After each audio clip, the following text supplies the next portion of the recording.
പുതിയൊരു വീഡിയോയിലേക്ക് സ്വാഗതം. ഇന്നത്തെ വീഡിയോയിൽ നമ്മൾ ഡിസ്കസ് ചെയ്യാൻ പോകുന്നത് SCERT ടെക്സ്റ്റ് ക്ലാസ് 6ലെ സോഷ്യൽ സയൻസ് ചാപ്റ്റർ 12 ആണ്. ഇതിനു മുൻപുള്ള 11 ചാപ്റ്റേഴ്സും നമ്മൾ ഓൾറെഡി ഡിസ്കസ് ചെയ്തു, അപ്ലോഡ് ചെയ്തു കഴിഞ്ഞു. കാണാത്തവർ ആ വീഡിയോസ് കൂടെ കാണുക. അതിൻ്റെ ലിങ്ക് ഞാൻ ഡിസ്ക്രിപ്ഷൻ ബോക്സിലും ഐ ബട്ടണിലും കൊടുക്കാം. അപ്പോൾ ഇന്ന് നാം ഡിസ്കസ് ചെയ്യാൻ പോകുന്നത് SCERT ക്ലാസ് 6ലെ സോഷ്യൽ സയൻസ് അവസാനത്തെ ചാപ്റ്ററാണ്. പ്രകൃതിയുടെ വരദാനം എന്നാണ് ചാപ്റ്ററിൻ്റെ പേര്. നമുക്ക് ആരംഭിക്കാം. പ്രകൃതിയിൽ കാണുന്നതും മനുഷ്യന് ഉപയോഗപ്രദവുമായ വസ്തുക്കളെയാണ് വിഭവങ്ങൾ, ഇംഗ്ലീഷിൽ റിസോഴ്സസ് എന്ന് പറയുന്നത്. അപ്പോൾ നമ്മുടെ ഈ പ്രകൃതിയിൽ കാണപ്പെടുന്ന മനുഷ്യന് ഉപയോഗപ്രദമായ വസ്തുക്കളാണ് വിഭവങ്ങൾ, റിസോഴ്സസ് എന്ന് അറിയപ്പെടുന്നത്. പ്രകൃതിയിൽ നിന്ന് നേരിട്ട് ലഭിക്കുന്നതും ഉപയോഗയോഗ്യവുമായ വിഭവങ്ങളാണ് പ്രകൃതി വിഭവങ്ങൾ.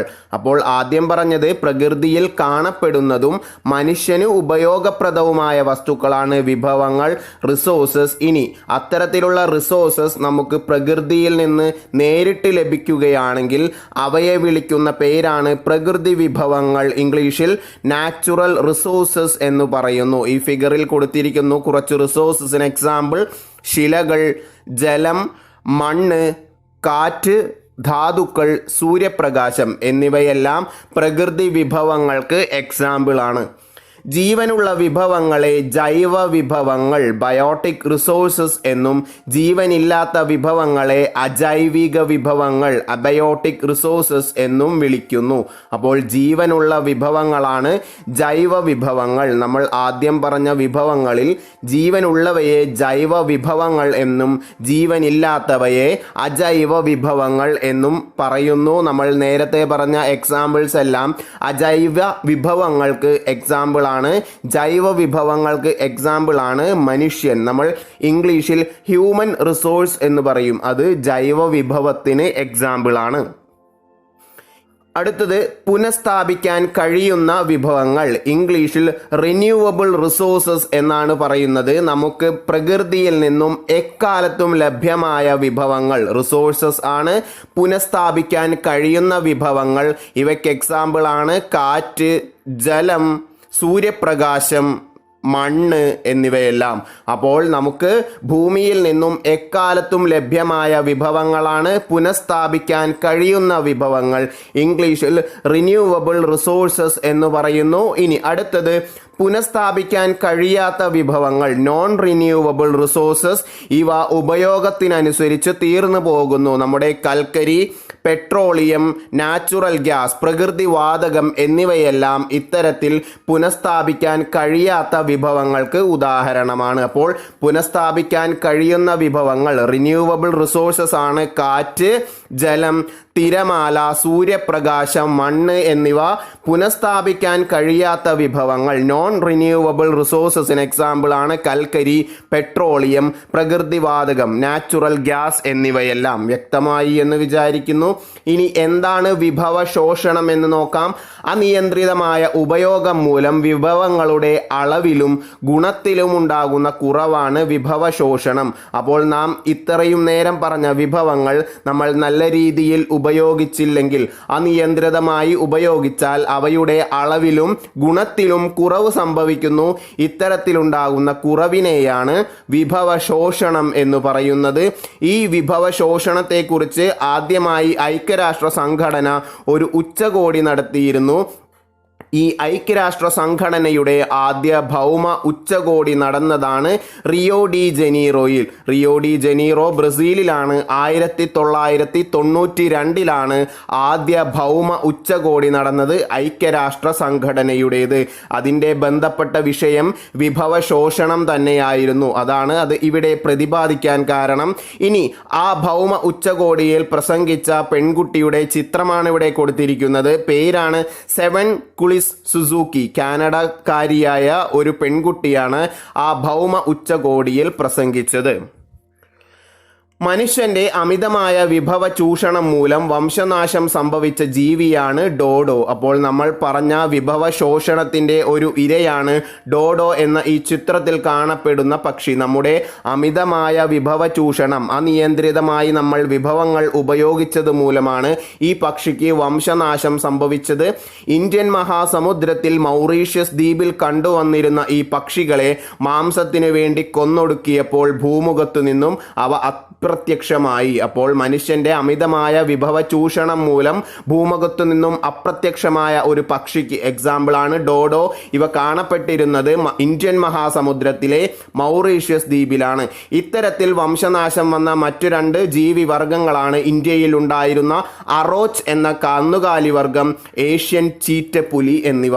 അപ്പോൾ മനുഷ്യന്റെ അമിതമായ വിഭവ ചൂഷണം മൂലം വംശനാശം വന്ന ജീവികളാണ് ഡോഡോ, പിന്നീട് ഇന്ത്യയിൽ കാണപ്പെട്ടിരുന്ന അറോച്ച് എന്ന കന്നുകാലി വർഗം ഈ ചിത്രത്തിൽ കാണുന്നതാണ്, പിന്നെ ഏഷ്യൻ ചീറ്റപ്പുലി.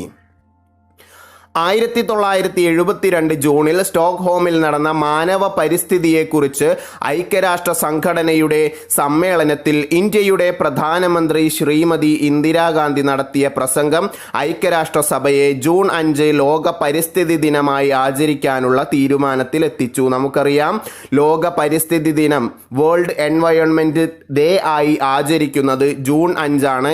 ആ ജൂൺ 5 ലോക പരിസ്ഥിതി ദിനമായി, വേൾഡ് എൻവയോൺമെന്റ് ഡേ ആയി ആചരിക്കാനുള്ള കാരണം ഇന്ത്യയുടെ പ്രധാനമന്ത്രിയായിരുന്ന, അക്കാലത്ത് ഇന്ത്യയുടെ പ്രധാനമന്ത്രിയായിരുന്ന ഇന്ദിരാഗാന്ധി ഐക്യരാഷ്ട്രസഭയെ അഭിസംബോധന ചെയ്തു നടത്തിയ പ്രസംഗമാണ്. എവിടെ വെച്ചാണ് ആ പ്രസംഗം നടത്തിയത്? 1972 ജൂണിൽ സ്റ്റോക്ക്ഹോമിൽ വെച്ച്. ആ പ്രസംഗത്തിന് ആസ്പദമാക്കിയാണ് ജൂൺ 5 ഐക്യരാഷ്ട്രസഭ പരിസ്ഥിതി ദിനമായി ആചരിക്കുന്നത്. ഓരോ വർഷവും ഏകദേശം 3 ദശലക്ഷം ക്യൂബിക് മീറ്റർ മരം മനുഷ്യൻ ഉപയോഗിക്കുന്നതായാണ് കണക്ക്. അതായത് ഓരോ സെക്കൻഡിലും ഏകദേശം ഒരു ഫുട്ബോൾ മൈതാനത്തിന്റെ അത്രയും വലുപ്പത്തിൽ മനുഷ്യൻ വനങ്ങൾ വെട്ടി നശിപ്പിക്കുന്നു. ഈ സ്ഥിതി തുടർന്നാൽ 2020 ആകുമ്പോഴേക്കും ഇപ്പോഴുള്ള വനഭൂമിയുടെ പകുതി മാത്രമേ ഭൂമിയിൽ അവശേഷിക്കുന്നു എന്ന് പഠനങ്ങൾ തെളിയിക്കുന്നു. നിങ്ങളുടെ അറിവിലേക്കാണ് മനുഷ്യൻ എത്തരത്തിലാണ് പ്രകൃതിയെ ചൂഷണം ചെയ്യുന്നത്, അമിതമായി വിഭവങ്ങൾ ഉപയോഗിക്കുന്നത് എന്ന്. മരങ്ങൾ ഇത്തരത്തിൽ വെട്ടി നശിപ്പിച്ചു കഴിഞ്ഞാൽ നിലവിലുള്ള വനഭൂമിയുടെ പകുതി മാത്രമേ 2020 നമ്മൾ ഈ ജീവിക്കുന്ന കാലയളവിൽ അവശേഷിക്കുകയുള്ളൂ. ഇനി എന്താണ് വിഭവ സംരക്ഷണം? നിങ്ങൾക്കിവിടെ ധാരാളം ഫോട്ടോകൾ, ചിത്രങ്ങൾ കാണാം. ആദ്യം ഒരു പയ്യൻ സൈക്കിളിൽ പോകുന്നു. അതായത് പെട്രോൾ, ഡീസൽ തുടങ്ങിയ പെട്രോളിയം പ്രൊഡക്റ്റുകളുടെ ഉപയോഗം കുറയ്ക്കുക എന്നതുകൊണ്ടാണ് അത് ഉദ്ദേശിക്കുന്നത്. രണ്ടാമത്തേതിൽ സൗരോർജ പാനലുകളാണ് ആ ചിത്രത്തിൽ കാണുന്നത്. അപ്പോൾ നമുക്ക് പുനഃസ്ഥാപിക്കാൻ കഴിയുന്ന വിഭവങ്ങൾ ധാരാളമായി ഉപയോഗിക്കണം. സൂര്യപ്രകാശം പുനഃസ്ഥാപിക്കാൻ കഴിയുന്നതാണ്, കാരണം അവ ഉപയോഗിച്ചാൽ തീർന്നു പോകുന്നില്ല. അതിനാൽ തന്നെ അവ ഉപയോഗപ്പെടുത്തി ധാരാളം നമുക്ക് വൈദ്യുതി പോലുള്ളവ ഉണ്ടാക്കുവാൻ സാധിക്കും. അപ്പോൾ അതുപയോഗിച്ച് വൈദ്യുതി ഉണ്ടാക്കിയാൽ വിഭവത്തെ നമുക്ക് ധാരാളം സംരക്ഷിക്കാൻ സാധിക്കും. ധാരാളം മരങ്ങൾ വെച്ചു പിടിപ്പിക്കണം. പിന്നീട് പുനഃസ്ഥാപിക്കാൻ കഴിയുന്ന മറ്റൊരു വിഭവമാണ്, റിസോഴ്സാണ് കാറ്റ്. കാറ്റിൽ നിന്നും വൈദ്യുതി ഉണ്ടാക്കിയാൽ തന്നെ ധാരാളം പെട്രോളിയം പ്രൊഡക്റ്റുകളുടെ ഉപയോഗം നമുക്ക് കുറയ്ക്കാൻ സാധിക്കും. പിന്നീട് തുണിസഞ്ചികൾ, അതായത് പ്ലാസ്റ്റിക് പോലുള്ള പ്രകൃതിക്ക് ഹാനികരമായ വസ്തുക്കൾ ഉപേക്ഷിച്ചു കഴിഞ്ഞാലും നമുക്ക് നമ്മുടെ പ്രകൃതിയെ, വിഭവങ്ങളെ സംരക്ഷിക്കാൻ സാധിക്കും. വ്യക്തമായി എന്ന് വിചാരിക്കുന്നു. ജൂൺ 5 ലോക പരിസ്ഥിതി ദിനം. നമുക്കറിയാം, ജൂൺ 5 ലോക പരിസ്ഥിതി ദിനമാണ്. മുൻപത്തെ സ്ലൈഡിൽ നമ്മൾ ഓൾറെഡി ഡിസ്കസ് ചെയ്തതാണ്. 2020 ലോക പരിസ്ഥിതി ദിനത്തിന്റെ തീമാണ് ടൈം ഫോർ നേച്ചർ. ഓരോ വർഷവും ഓരോ തീമുകളായിരിക്കും ഓരോ ദിവസങ്ങൾക്കും ഉണ്ടായിരിക്കുന്നത്. ഈ 2020 ജൂൺ 5 ലോക പരിസ്ഥിതി ദിനത്തിന്റെ തീമായിരുന്നു ടൈം ഫോർ നേച്ചർ. ഇനി ഏപ്രിൽ 22 ലോക ഭൗമ ദിനമായി ആചരിക്കുന്നത്, വേൾഡ് എർത്ത് ഡേ. അതിൻ്റെ തീമായിരുന്നു ക്ലൈമറ്റ് ആക്ഷൻ. അപ്പോൾ ജൂൺ 5 ലോക പരിസ്ഥിതി ദിനം, 2020 theme time for nature. April 22 ലോക ഭൗമ ദിനം, world earth day. Theme 2020 climate action. ഇനി വിഭവ സംരക്ഷണവുമായി ബന്ധപ്പെട്ട് ഇന്ത്യയിൽ കുറേ നിയമങ്ങൾ നിലനിൽക്കുന്നുണ്ട്. അവ വന്ന വർഷങ്ങൾ ഏതൊക്കെയാണെന്ന് നോക്കാം. പിന്നീട് അത് ഭരണഘടനയിൽ പറയുന്ന ആർട്ടിക്കിളുകൾ ഏതൊക്കെയാണെന്ന് നമുക്കൊന്ന് പഠിക്കാം. ആദ്യമായി പരിസ്ഥിതി സംരക്ഷണം ഇന്ത്യൻ പൗരന്റെ കർത്തവ്യമാണെന്ന് പ്രതിപാദിക്കുന്ന ഇന്ത്യൻ ഭരണഘടന അനുച്ഛേദമാണ് 51A(G). അപ്പോൾ പരിസ്ഥിതി സംരക്ഷണം ഇന്ത്യൻ പൗരന്റെ കർത്തവ്യം, അതായത് നമ്മുടെ ഫണ്ടമെന്റൽ ഡ്യൂട്ടിയിൽപ്പെട്ടതാണ്, മൗലിക കടമയിൽപ്പെട്ടതാണിത്. അത് പ്രതിപാദിക്കുന്ന ആർട്ടിക്കിൾ അനുച്ഛേദമാണ് 51A(G). ഇനി പരിസ്ഥിതി സംരക്ഷണം ഗവൺമെന്റിന്റെ കർത്തവ്യമാണെന്ന് പ്രതിപാദിക്കുന്ന ആർട്ടിക്കിളാണ് ആർട്ടിക്കിൾ 48A. അപ്പോൾ പരിസ്ഥിതി സംരക്ഷണം ഇന്ത്യൻ പൗരന്റെ കർത്തവ്യമാണെങ്കിൽ അത് അനുച്ഛേദം 51A(G). അത് നമ്മുടെ ഫണ്ടമെന്റൽ ഡ്യൂട്ടിയിൽ, മൗലിക കടമയിൽപ്പെട്ടതാണ്. പരിസ്ഥിതി സംരക്ഷണം ഗവൺമെന്റിന്റെ കർത്തവ്യമാണെന്ന് പറയുന്നതാണ് ആർട്ടിക്കിൾ 48A. അത് directive principles of state policy എന്ന വിഭാഗത്തിൽ വരുന്നതാണ്. ഇനി പരിസ്ഥിതി സംരക്ഷണ നിയമം ഇന്ത്യയിൽ നിലവിൽ വന്നത് 1986 ജലനിയമം വാട്ടർ ആക്ട് 1974, വനസംരക്ഷണ നിയമം ഫോറസ്റ്റ് പ്രൊട്ടക്ഷൻ ആക്ട് വന്നത് 1927, വായു നിയമം എയർ ആക്ട് നിലവിൽ വന്നത് 1981, ദേശീയ ഹരിത ട്രിബ്യൂണൽ നിലവിൽ വന്നത് 2010, വന്യജീവി സംരക്ഷണ നിയമം നിലവിൽ വന്നത് 1972. ഒന്നുകൂടെ പറയാം. പരിസ്ഥിതി സംരക്ഷണ നിയമം 1986, ജലനിയമം 1974, വനസംരക്ഷണ നിയമം 1927, വായു നിയമം 1981, ദേശീയ ഹരിത ട്രിബ്യൂണൽ നിലവിൽ വന്നത് 2010, വന്യജീവി സംരക്ഷണ നിയമം 1972. വ്യക്തമായി എന്ന് വിചാരിക്കുന്നു. ഇനി എന്താണ് സുസ്ഥിര വികസനം എന്ന് നോക്കാം. വിഭവങ്ങളുടെ അമിത ചൂഷണം നിയന്ത്രിച്ചും പാരിസ്ഥിതിക ആഘാതങ്ങൾ കുറച്ചും കൈവരിക്കുന്ന വികസനത്തെയാണ് സുസ്ഥിര വികസനം, ഇംഗ്ലീഷിൽ സസ്റ്റൈനബിൾ ഡെവലപ്മെന്റ് എന്ന് പറയുന്നത്. വിഭവങ്ങളിലൂടെ അമിത ചൂഷണം നിയന്ത്രിക്കുന്നതിലൂടെ അവ വരുന്ന തലമുറയ്ക്ക് കൂടി പ്രയോജനപ്പെടുത്താൻ സാധിക്കും എന്ന് സുസ്ഥിര വികസനത്തിലൂടെ, സസ്റ്റൈനബിൾ ഡെവലപ്മെന്റിലൂടെ നമുക്ക് ഉറപ്പുവരുത്താൻ സാധിക്കുന്നു. അപ്പോൾ വിഭവങ്ങളുടെ ചൂഷണം കുറച്ച് നമുക്ക് ശേഷം വരുന്ന തലമുറയ്ക്ക് കൂടി ഈ ഭൂമിയിൽ ജീവിക്കാൻ ഉതകുന്ന രീതിയിൽ നമ്മൾ വിഭവങ്ങളെ ഉപയോഗിക്കാനുള്ള ഒരു പ്രക്രിയ, അതിനെയാണ് സുസ്ഥിര വികസനം, സസ്റ്റൈനബിൾ ഡെവലപ്മെന്റ് എന്ന ഐഡിയോളജി കൊണ്ട് ഉദ്ദേശിക്കുന്നത്. വ്യക്തമായി എന്ന് വിചാരിക്കുന്നു. ഇനി ഇവിടെ ഗാന്ധിജിയുടെ ഒരു കോട്ട് കൊടുത്തിട്ടുണ്ട്, നമുക്കൊന്ന് വായിക്കാം.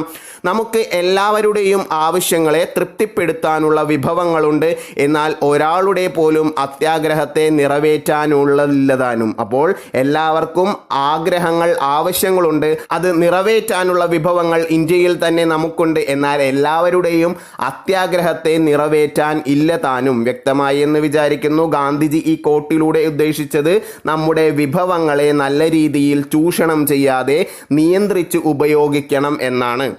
അപ്പോൾ ഇത്രയുമാണ് ഈ ചാപ്റ്ററിൽ ഡിസ്കസ് ചെയ്തിരിക്കുന്നത്. പറഞ്ഞതെല്ലാം വ്യക്തമായി എന്ന് വിചാരിക്കുന്നു. എന്തൊക്കെയാണ് നമ്മൾ പറഞ്ഞത്? ആദ്യം വിഭവങ്ങൾ, പ്രകൃതി വിഭവങ്ങൾ, നമ്മുടെ ചുറ്റും കാണുന്ന മനുഷ്യന് ഉപയോഗപ്രദമായതിനെയാണ് വിഭവങ്ങൾ എന്ന് പറയുന്നത്. പ്രകൃതിയിൽ നിന്നും നേരിട്ട് ലഭിക്കുകയാണെങ്കിൽ പ്രകൃതി വിഭവങ്ങൾ, നാച്ചുറൽ റിസോഴ്സസ് എന്ന് പറയുന്നു. ദെൻ പുനഃസ്ഥാപിക്കാൻ കഴിയുന്ന വിഭവങ്ങൾ, റിന്യൂവബിൾ റിസോഴ്സസ്. എക്സാമ്പിൾ നമ്മൾ പറഞ്ഞു, കാറ്റ്, തിരമാല, ജലം, സൂര്യപ്രകാശം എന്നിവയെല്ലാം പുനഃസ്ഥാപിക്കാൻ കഴിയുന്ന വിഭവങ്ങൾക്ക് ഉദാഹരണമാണ്. ഇനി പുനഃസ്ഥാപിക്കാൻ കഴിയാത്ത വിഭവങ്ങൾ, നോൺ റിന്യൂവബിൾ റിസോഴ്സസിന് എക്സാമ്പിൾ ആണ് പെട്രോളിയം, കൽക്കരി, പ്രകൃതിവാതകം അല്ലെങ്കിൽ നാച്ചുറൽ ഗ്യാസ് എന്നിവ. ഇവ ഉപയോഗിക്കും തോറും തീർന്നു പോകുന്നു. പിന്നീട് നമ്മൾ പഠിച്ചത് വിഭവ ശോഷണത്തെക്കുറിച്ചാണ്. മനുഷ്യൻ നിയന്ത്രണമില്ലാതെ വിഭവങ്ങൾ ഉപയോഗിച്ചാൽ അത് തീർന്നു പോകാനുള്ള സാധ്യതയുണ്ട്, അല്ലെങ്കിൽ അതിൻ്റെ ക്വാളിറ്റി നഷ്ടപ്പെടാനുള്ള സാധ്യതയുണ്ട്. അതാണ് വിഭവ ശോഷണം കൊണ്ട് ഉദ്ദേശിക്കുന്നത്. വിഭവ ശോഷണം കുറയ്ക്കാൻ നാം നമ്മുടെ വിഭവങ്ങളെ, റിസോഴ്സസിനെ പ്രൊട്ടക്റ്റ് ചെയ്യണം, സംരക്ഷിക്കേണ്ടതിൻ്റെ ആവശ്യകതയുണ്ട്. ദെൻ വിഭവ സംരക്ഷണങ്ങളും ഇന്ത്യയിലെ നിയമങ്ങളും നമ്മൾ ധാരാളം നിയമങ്ങൾ പഠിച്ചു. പിന്നെ അതുമായി ബന്ധപ്പെട്ട അനുച്ഛേദങ്ങൾ, ആർട്ടിക്കിളുകൾ ഡിസ്കസ് ചെയ്തു. അവസാനമായി പഠിച്ചത് സുസ്ഥിര വികസനമാണ്. വരുന്ന തലമുറയ്ക്ക് കൂടി ഉപയോഗപ്രദമാകുന്ന രീതിയിൽ നിലവിലുള്ള വിഭവങ്ങളെ സൂക്ഷിച്ച് കൈകാര്യം ചെയ്യണം എന്ന് പ്രതിപാദിക്കുന്ന ഒരു ഐഡിയോളജിയാണ്, ഡെവലപ്മെന്റൽ ഐഡിയോളജിയാണ് സുസ്ഥിര വികസനം, സസ്റ്റൈനബിൾ ഡെവലപ്മെന്റ്. അപ്പോൾ ഇത്രയുമാണ് ഈ ചാപ്റ്ററിലുള്ളത്.